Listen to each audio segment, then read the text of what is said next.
You're listening to the Heart Lessons podcast with me, Sarah Rieke. Real women, real stories, real faith. Hi, friend, and thank you for joining me today on the Heart Lessons podcast. I think God frequently whispers to us in a still small voice the truths we will need to lead us on the road He has for us. I found it to be true in my life, and I'm sure you found it to be true in yours as well. These are our Heart Lessons. And so here on the Heart Lessons podcast, I want to find wonderful people who love the Lord and walk closely with Him and are willing to share their heart lessons with us to allow us the opportunity to draw closer to Him. Joining me for episode 18 of Heart Lessons is photographer, author, former missionary, and recovering perfectionist, Miah Oren.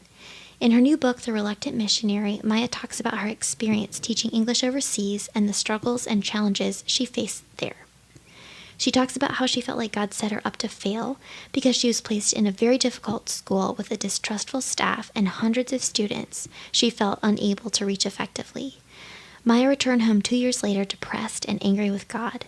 It wasn't until she reconnected with a fellow English teacher back home in Dallas that she learned she had really been used by God in the very best way. You won't want to miss that redeeming part of her story. And so now here's Miah telling her story about being a reluctant missionary. So Miah, thank you so much for chatting with me tonight. I'm so glad you said yes to being on my podcast. I was kind of afraid that you were going to be freaked out because of the way when I emailed you, because I found you via Instagram and I was just like, hey, I found you on Instagram. I'm not a creep, I promise. Oh no, I have met so many incredible people on Instagram. It's been amazing. I used to be really suspicious of, you're meeting a stranger online. But I had some great friends from Instagram and Twitter, and it's been awesome. I feel like Instagram's a pretty safe social media outlet. I don't know. Feels a little bit safer than the others, maybe a little bit more private or something. Well, you really get to know people, Yeah. Like I'm a wedding photographer, and I got into that because of that cheesy saying, a picture is worth 1,000 words. Yeah. We really develop relationships with people a lot faster. That's what their living room looks like, and their child, and their backyard. And really gives you a window into their world and what's important to them. Yeah. So I think maybe you liked a photo of mine, or maybe we liked a mutual photo, and somehow I followed, your name and then to your website, and then I started reading your story, and I just loved it. I'm so you just recently released a book called The Reluctant Missionary, and when I saw that, it kind of, I don't want to say jarred me, but it was reluctant. I feel like we shouldn't use the word reluctant when we talk about things we do for God, right? That was, so I'm this girl is real and has a real story, and I just wanted to find out more, and so thank you for coming to chat with me, and I'm just looking forward to your insights on what the Lord's been doing in your life over the last several years. So, would you just tell us all a little bit about who you are and what you do these days?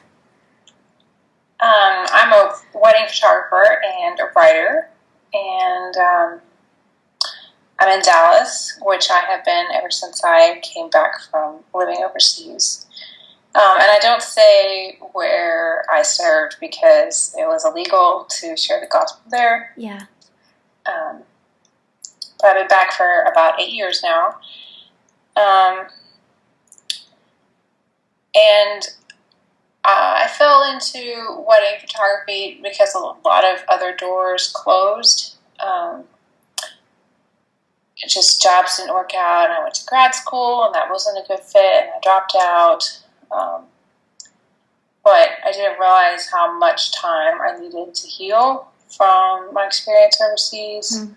I was really depressed and just feeling hopeless and not doing anything, and then the recession was in there when it was really hard to get a job, and I had no idea what I wanted to do. I was applying to 50 different careers. Yeah. Sort of bogged down into research with that. But my parents being here in Dallas, that allowed me some time to just reflect on what happened and to make sense of everything that went wrong, both, I don't want to say it in my head, but like, perceived, like maybe perceived failure. Well, I had so much anger,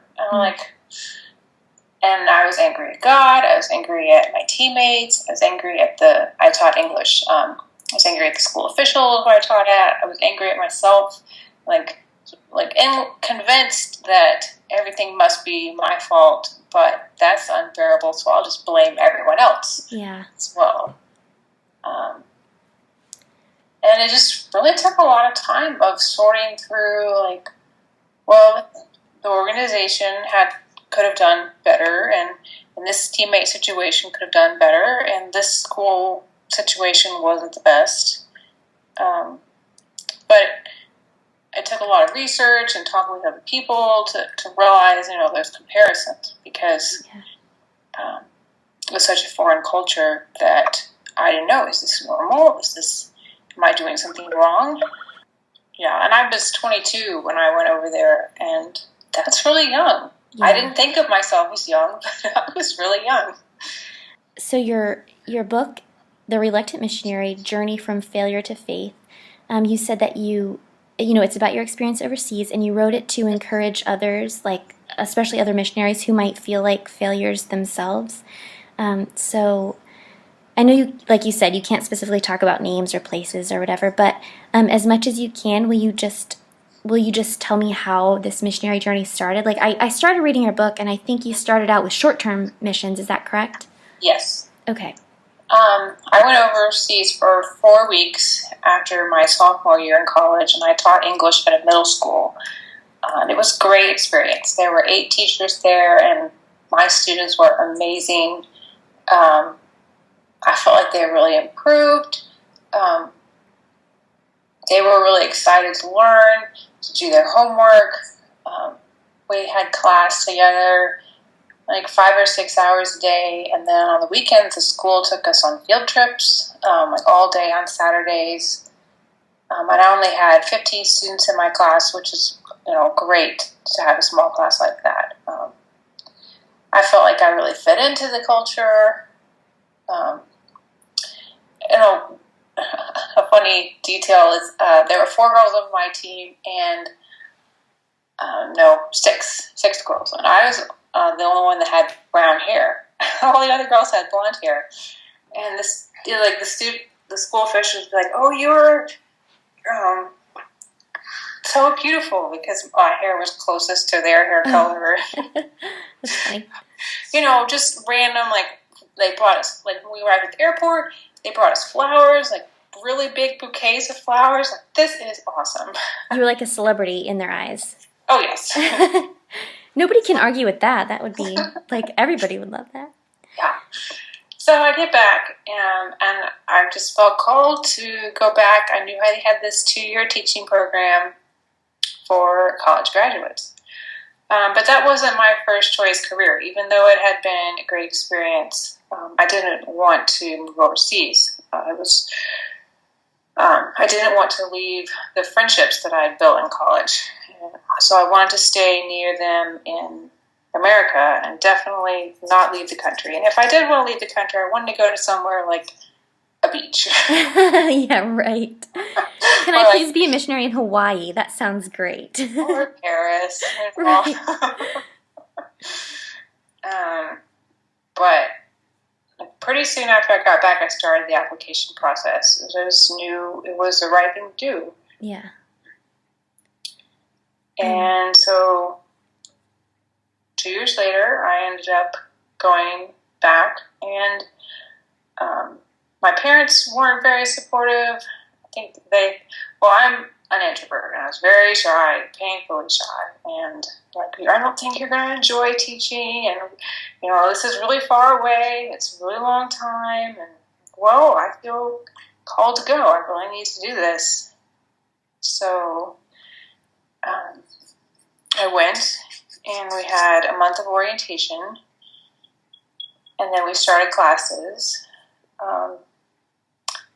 And as soon as I got on the bus to go to the airport to finally go to our school, people started telling me, "Oh, you're going to that school? Oh. I'm so sorry." And that might have been the main problem my first year. Just sort of this constant pity from people, like, your school is terrible. The school officials are spying on you. They hate you. Last year they broke into teachers' apartments. They're reading all your emails. They're listening to all your phone calls. They have cameras set up. They're monitoring all your visitors. Just this atmosphere of fear and mistrust. And mistrust and, like, sort of self-pity. Like, everyone knows that we're the worst place ever. We had no context for this. Usually if you're going into a hard situation, you have, like, a honeymoon period. Yeah. But I think just hearing that stuff all the time, it was really depressing. And it drove our team apart because we responded to it differently. Two of us wanted to kind of talk about all the problems all the time. Like, well, how can we make this better? Or what new thing happened this week? And, oh, he said that, really? Like, sort of like a gossip mill. Yeah. But you feel like it's sort of a survival situation. Like, well, let's get all the facts we can, but they're all sort of muddled because everything's being translated. Right. And then the other two wanted to ignore the problems and not talk about them. And I think both are valid strategies, but we stopped. Like, our team didn't communicate very well because of this just problems with communication. And that all originated from the organization making the decision not to tell us what we were going into because they wanted this clean start with the school. So one of our bosses told us that we were making up all these issues, and like, no, yeah, you're telling me that all these people are lying to me? I don't think so. Like, you don't believe me when I say this is really hard? And then everything's so strange, and you're so separated from your family, and I didn't have a webcam at the time. Did you Skype or anything? I did. I called them on the phone, and then we Skyped, but just voice call. Yeah. And even though I called my parents all the time crying, my dad said after I got back that first year, because I came home for the summer, he's like, I didn't realize how upset you were until I saw this photograph of you just sort of looking depressed and staring off into space. Oh. Like, hours of tears didn't do the trick, but there's something about that picture, But then me not having support network who really understood what I was going through and who knew how I normally respond to situations just was more isolating. Did you have high expectations of yourself because your first experience overseas was so positive? Oh, yeah. There's no flowers this time. My classes were huge, and instead of the school officials obviously being so welcoming to us, the university officials, like, we wish you weren't here. Like, that was sort of the attitude. How can we manage you and keep you at arm's length and put you in this box here? And then I had 300 students total, not per class, instead of 15. And I only had them once a week. So it was a month before I learned their names, and just so many more challenges. And I wasn't thinking objectively at the time, like, this experience is much more difficult than before because the school is less welcoming and I have more students. And I'm just thinking, like, oh, I really suck now. Like, oh, yeah. I'm doing such a terrible job. It must be all my fault because the experience is so different. Yeah. And my personality is sort of like expect the worst and then hope it'll be better. So I was I was prepared. Well, I thought I was prepared, like, for the loneliness and the isolation. But there's just more than I could handle. And then I was thinking of that verse, like, God will not give you more than you can handle. Like, well, what's going on? Right.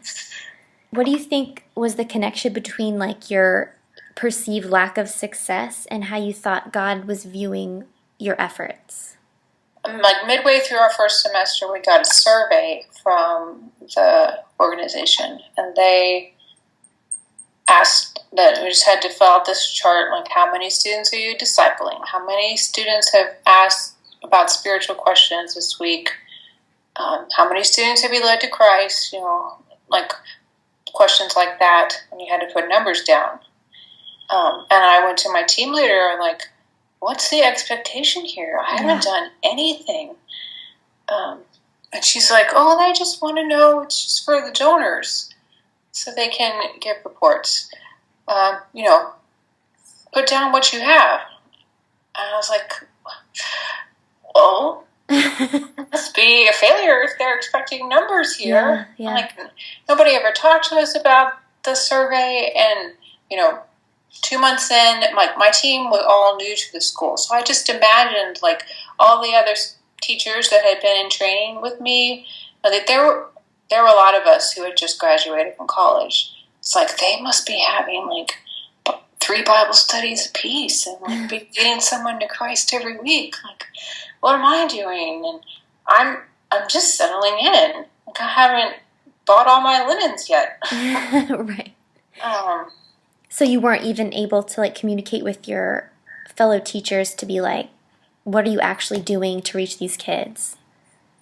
Well, the first semester, I didn't communicate with the other teachers. Okay. I just sort of put my head in the sand, like, I have to survive. Yeah.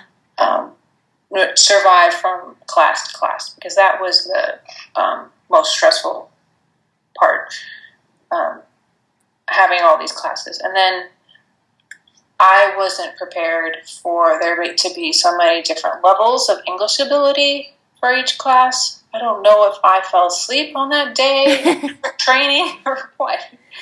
I had no idea what to do. Like, some students speak almost fluent English, and others speak none at all. And they're in the same class. What am I supposed to do here? Like, I'm given this curriculum.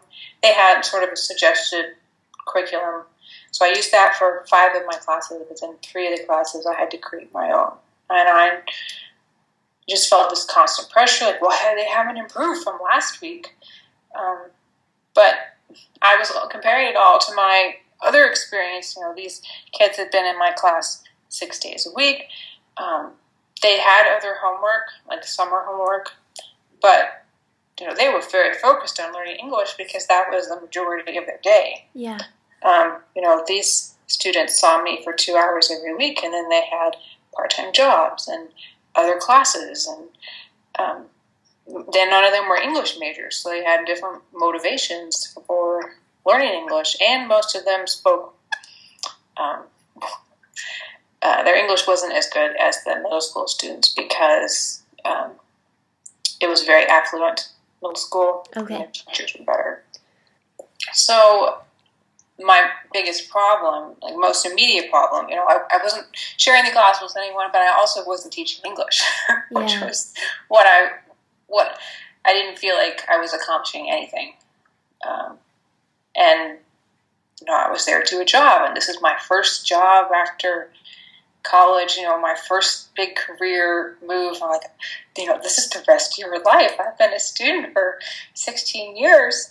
Now this is the beginning of adulthood, and I am a failure at being an adult. Oh, yeah.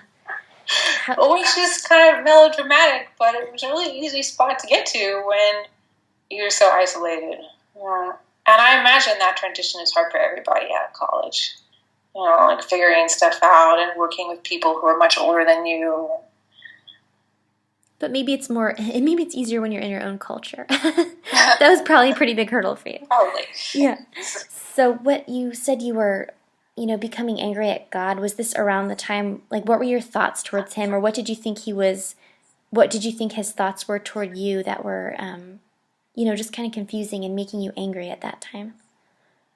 I just felt like I'd been set up to fail. Mm.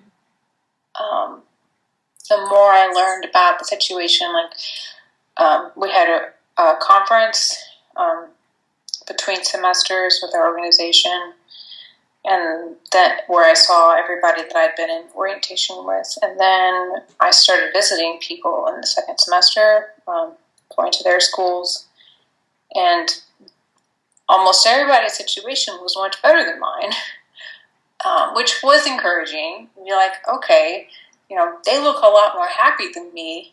That's because this is, they're working at a better school with better support. But I also, like I said, felt like God had set me up to fail.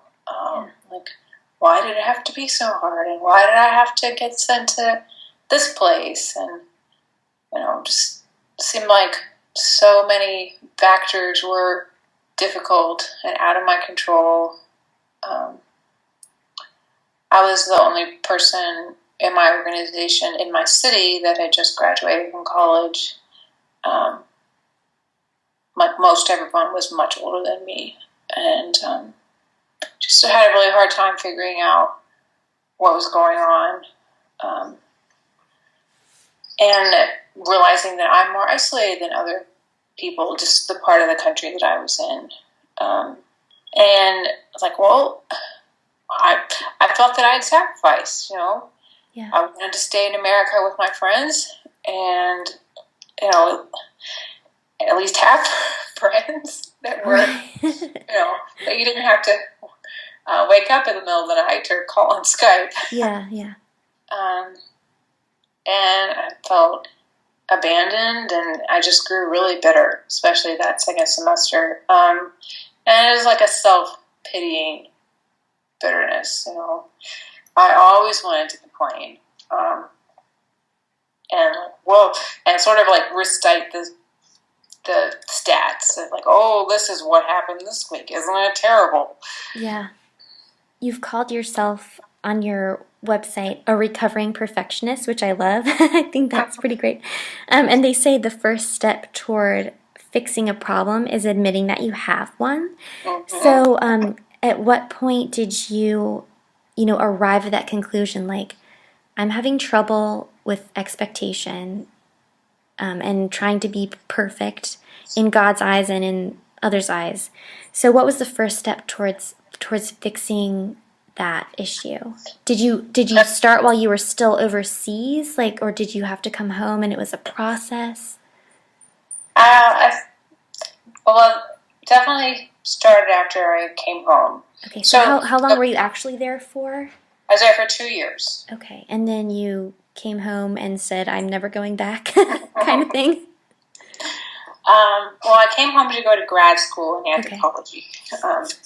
I did a combined major at Wheaton College. It was a degree in interdisciplinary studies in anthropology and theater. And I had taken classes in Africa with a professor from Houghton who was with Wycliffe. And he had been an anthropologist with Wycliffe.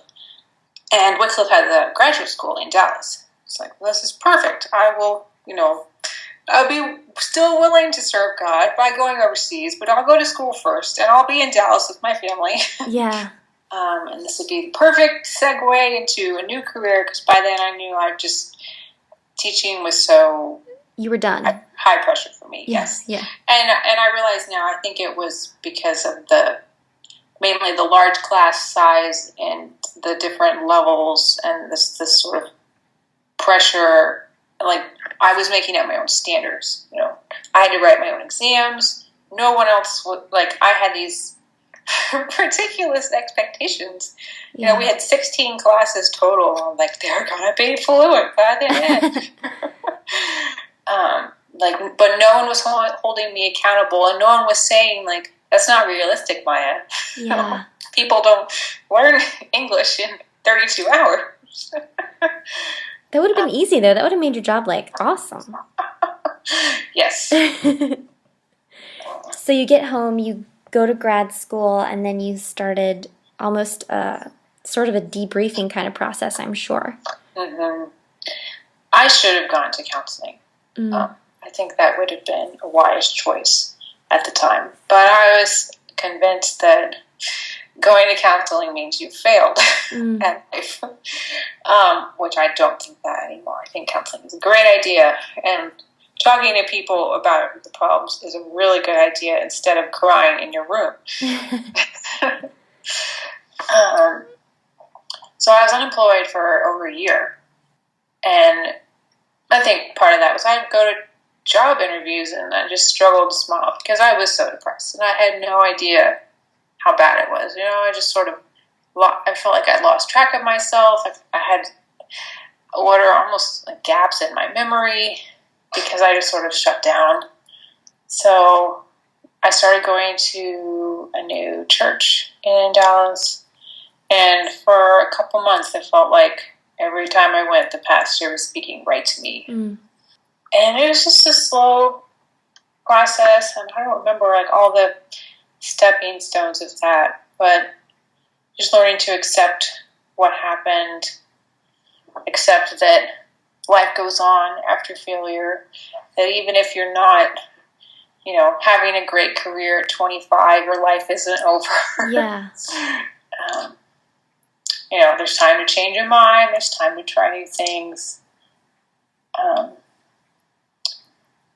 So about 2 years later, after I came home, I felt like I was gradually climbing out of that hole. And then I finally got a job, like almost 2 years after I came home.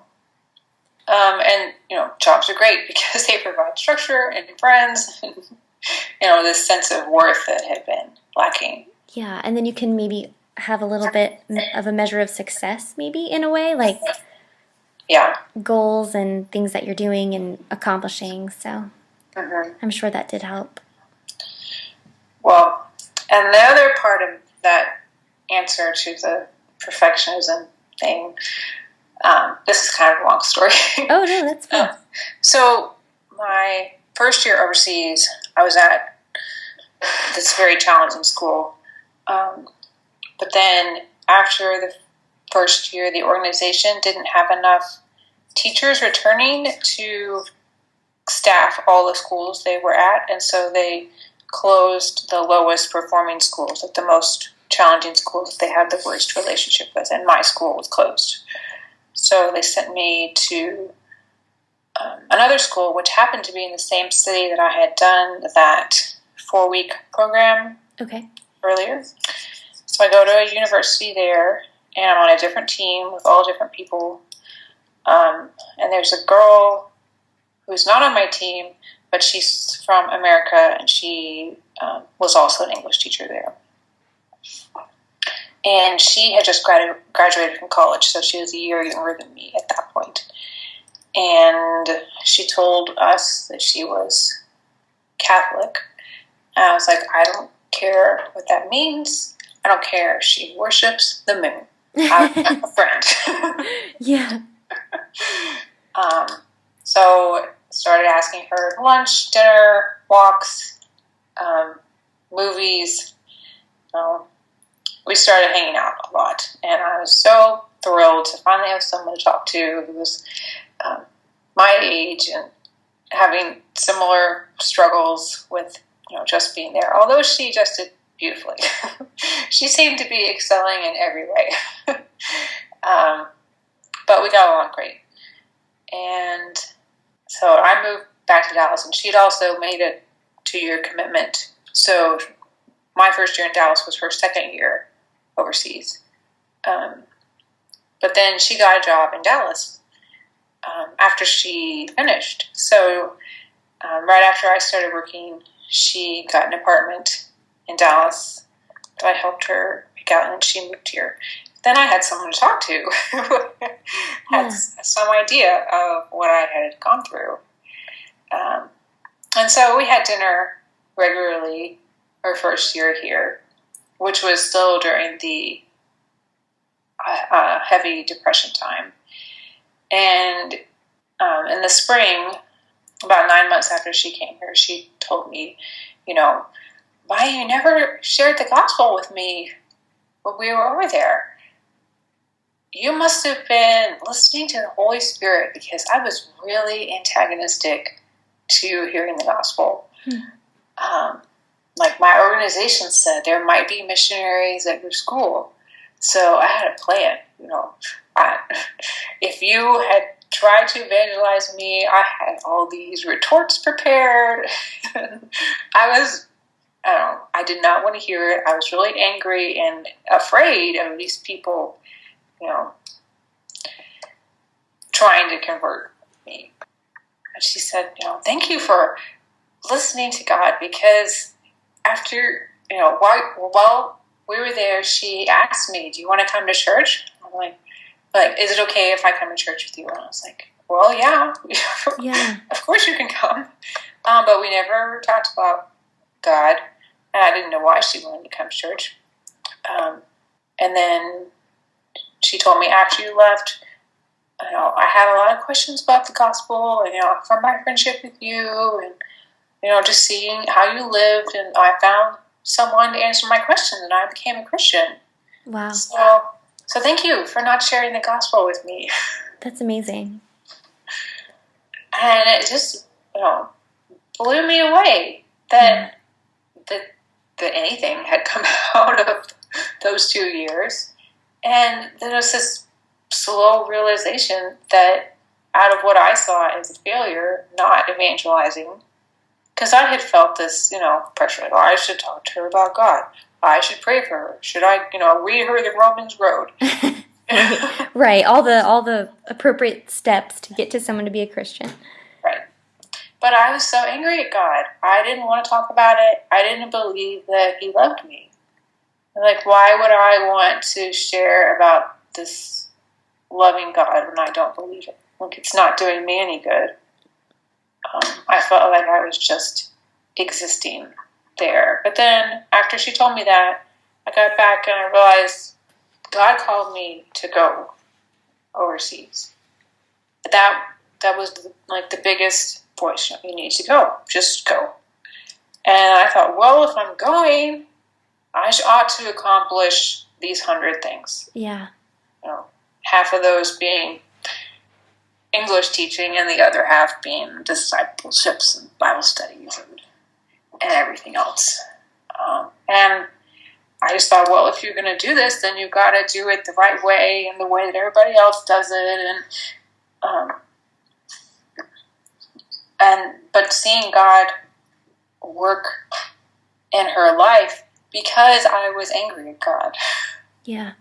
I thought that was hilarious. And it made me rethink my goals. And like you said, my perfectionism. And, I saw the whole thing as this checklist, really. Like, if I went to lunch with a student, like, oh, that'll look good on the next survey. Saw people as projects, and of course I enjoyed their company. Like, I met so many wonderful people there, but in the back of my mind it's like, well, I need to impress my leaders and my team leader and the organization. I need to impress God. I need to have this impressive resume of good deeds, so He'll like me. Yeah, like your faith was performance-based. It was like, it has to look this certain way with these certain boxes checked in order to say successful Christian. So that was the first step to, like, when you realized that God had worked almost despite your angry heart and He had still used you, that, like, was completely eye-opening. Yeah. Well, it That's wasn't awesome. even like despite my angry heart. It was because of my angry heart. Right. That's why you weren't sharing with her. And I thought, if I was there for 2 years just to help her come to Christ, not that God ordains bad things, but He used those things for good. Those are clearly connected. That my depression and my anger and coming back after that hard first year, and then like the second year we had some similar problems, but it wasn't as bad. But I carried over all that bitterness. Mm-hmm. I had a really bad attitude. I sort of checked out, started watching TV a lot. I said it was to practice my English. Use some big words again. That's funny. So where would you say you are now in your perfectionist recovery journey, and what have you learned about God in the process, like as far as healing goes? Like, what has God revealed to your heart to help you heal? Well, working on the book and writing that story was very healing.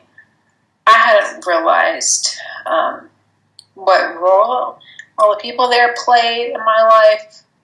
So I wrote 23 drafts of the book, which is a lot. That's crazy, yeah. Partly because it started out as an email and not a book. Oh, wow. So really disorganized and repetitive, and I had written it by like category, like food and apartment instead of like September, October, which is, it ended up being chronological. But like in draft 19, I was still adding characters.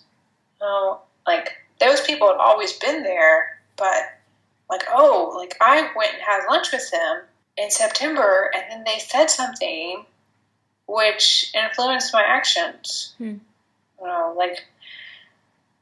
Like giving me advice about a class, or some rumor that we heard. Like, I didn't realize how much of an impact that had on me.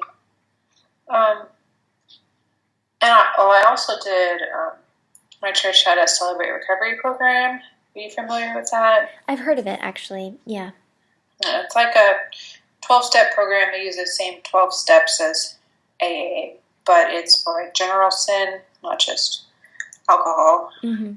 And through that process, we made an inventory of all the people we were angry at and all the people we'd sinned against.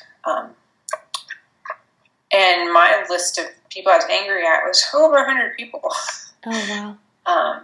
And then you share that list with a sponsor, and the sponsor talked with me about what part my actions caused in the conflict, and then also the effect that the conflict had on me. And that was the beginning to look at it objectively. And the more distance I gained from this time, the more I realized that we were all struggling. Yeah. I was doing the best I possibly could, and so were my teammates. And they were lonely, isolated. They were also doing the best they could, and often that was resulted in a clash. And if we had been here, or if I had been older and better able to stand up for myself, I think the conflict would have gone a lot better.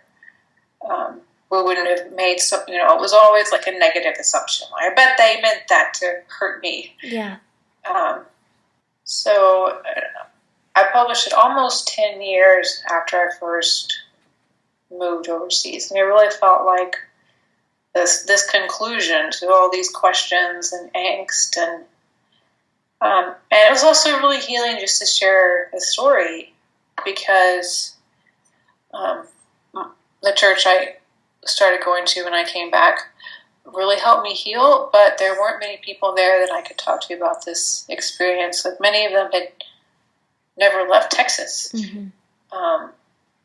And they just didn't seem very interested in what had happened. And so as part of the process of writing the book, I had a lot of readers who would help me edit, and probably had over 20 people read the book while it was in process. And especially my roommate at the time's comments like, this was really hard, Miah. You were in a bad place. You're like, yeah, that's why I need to debrief all of this. Well, you lose track of that, when you're there, and even looking back, it just, like, that was what was normal. Mm-hmm. And it was really healing to hear someone like, you weren't there, you don't know any of these people, but objectively you're looking at it like, that really was hard. Like, I would have struggled too. Yeah. I feel like that validation feels so good, from human to human, to say, like, yeah, like you just said, your friend would say, I would have struggled too. You kind of feel validated, like, okay, I'm not crazy. Like, I didn't lose my mind, Yeah. It helps you see that it's just a human struggle. Mm-hmm. I feel like when I hear stories like yours, and I feel similarly about some parts of my story as well, but I think when things are difficult in our lives, like when God, brings something hard into our lives, I feel like we tend to assume we made a bad choice. Like, like maybe for you, like, should I not have gone overseas? But like you said, God has purpose in the pain, and just because something's hard doesn't mean we made a bad choice or that we're being punished. It could just be what He needs to walk us through to bring about something good, like for you, your book, which I'm sure has touched a lot of people. And it kind of makes me think of the missionary Adoniram Judson, who, gosh, he was a missionary in like early 1800s in Burma, and he was imprisoned. He was married a few times because his wives kept dying and his children kept dying. And I can imagine at some point he was like, what's the point? Like, why am I over here? Should I have even come? But certainly his legacy, like looking back on it, you can say he was so influential, and God certainly had a purpose. Yeah. I'm sure, for those of us who have experienced hardship, one day we're going to see, and not even when we get to heaven, but even, here, the Lord will show us the fruit of that suffering and of that labor. So Miah, this is the Heart Lessons podcast, and I ask everybody who comes on the show, what's a heart lesson that God has spoken to you or continues to speak to your heart that's kind of carrying you through kind of the path that He has for you? I think I would sum up the heart lesson that God's speaking to me. I just imagine God saying, I love you and you are enough. Mm.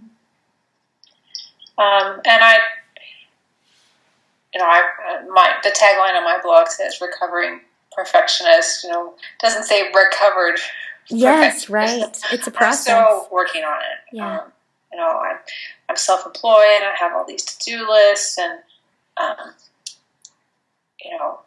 sure, like everybody has this problem. You have the things you want to get done in the day, and they don't all get done. Like, well, do you beat yourself up? Like, am I disappointing God? Am I disappointing others? And I just try to remind myself, like, you are enough. Like, God loves you, and the things you don't get done, like maybe they're not meant to be done. I think of like that gospel not shared with that girl. Like, it's just been drilled into me at church. You have to share the gospel. And I challenged someone at church once. He was like, you always should share the gospel with your waiters. And I told him, people can come to Christ without you sharing the gospel. And he said, nope. Oh. I'm like, well, sometimes it's in the things you don't do. Not that we should all, leave our laundry all over the floor and become passive at life or whatever. Yeah. But following God's leading doesn't always mean like doing the heroic, good-looking thing. Sometimes God's leading is, I'm going to watch this movie with my friend, and instead of getting something done, I'm gonna. And it doesn't have to be like a good thing substitute for a bad thing, or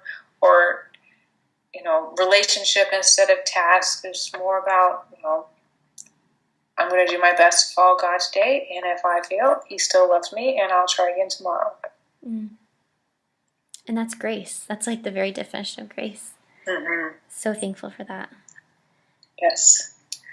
So Miah, if someone is interested in your story and interested in connecting with you further over social media, where can we find you online? Various places. My website is www.miahoren.com, and that's MIAHOREN. and my book's on there, and more information about me. And your Instagram link, I hope, so we can see all your lovely pictures. Yes. On all the social media, I'm at Miah Oren. Okay. Well, that's easy. I'm the only one in the world. It's very easy to search me. Is that true? Wow. That's very unique. You're the one and only. Well, Miah, it's been so lovely talking to you, and just eye-opening with, gosh, especially your story about, leading someone to the Lord basically without saying anything. And just, I know there's a quote that says, I cannot remember who says it. If you know, just definitely say it. But share the gospel everywhere you go, and if necessary, use words. Mm-hmm. That's in my book. And is it? The source is disputed, so there's not an official source. Oh. Well, actually, I knew that, which is why I didn't mention. No, I'm just kidding. I want to sound smart. No, but yeah, that's amazing. So thank you for sharing your story and being brave enough to, to write it out. And I'm sure many people are going to be encouraged by your recovering perfectionist journey. Well, thank you for having me on here. It's very enjoyable. It's always nice to talk about how God has worked in your life. Yes, amen. Did you love that last part of Miah's story? How God used her influence to lead a girl to Christ even though she never spoke a word to her? Certainly that can free us from the pressure of performing as a Christian. God can use us and redeem our mistakes and shortcomings and even our sins to bring people to Himself. And certainly that's no excuse to stop trying our very best for Him, but I think it gives us permission to not beat ourselves up over our performance. And it just further illustrates Miah's heart lesson that God loves you and you are enough for Him. Our humanity and our mistakes don't scare Him. He can even use our imperfections for His glory. If you want to connect with Miah, her website is miahoren.com. That's MIAHOREN.com. And on Instagram and Twitter, you can find her at Miah Oren. And her new book, The Reluctant Missionary, is available on Amazon. And if you head over to my website, sarahrieke.com, you can find show notes and links to connect with her. And I'd love to connect with you this week. I'd love it if you headed over to my Instagram account, Sarah_Rieke. And if you look for the podcast picture associated with today's episode, it'll have Miah's face on it. And if you've ever had an experience like hers of realizing that God used you in spite of your shortcomings or something that you did that you felt so dumb about, go ahead and put a little thumbs up in the comments saying like, yeah, I have done that and God redeemed something that I thought was unredeemable. I would just love to see how many little thumbs ups we can get, showing how God, worked in spite of our best or worst efforts. And surely that can help us feel less alone in our humanity when we see how many others are right there with us. Thank you for tuning in today. I so appreciate you listening and supporting this podcast. And as always, I hope you were able to come away with a heart lesson of your own to help you draw closer to the Lord.